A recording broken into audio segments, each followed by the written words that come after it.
ரஷ்ய அதிபர் விளாடிமிர் புதினை சந்தித்த பாகிஸ்தான் பிரதமர் ஷபாஸ் ஷெரீப் மொழிபெயர்ப்புக்கான ஹெட்போனை அணிய தெரியாமல் தவித்தது பேசுபொருளாகியுள்ளது.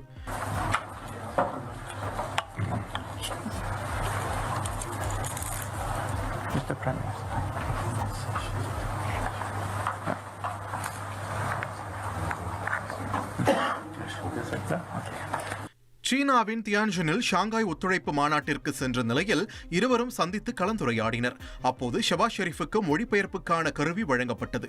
ஆனால் அதனை காதில் அணிய தெரியாமல் அவர் தவித்ததால் பிரைம் மினிஸ்டர் என்று அழைத்த புதின் எப்படி அணிய வேண்டும் என சிரித்தவாறு கூறினார்.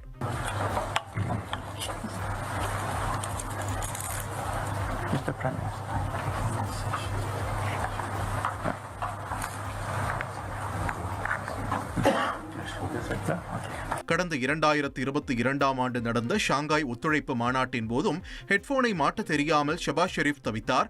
அப்போதும் எப்படி அணிய வேண்டும் என புதின் கூறியிருந்த நிலையில் மீண்டும் மீண்டுமா என்று தற்போது புதின் சிரித்ததாக சமூக வலைதளங்களில் பலரும் பதிவிட்டு வருகின்றனர்.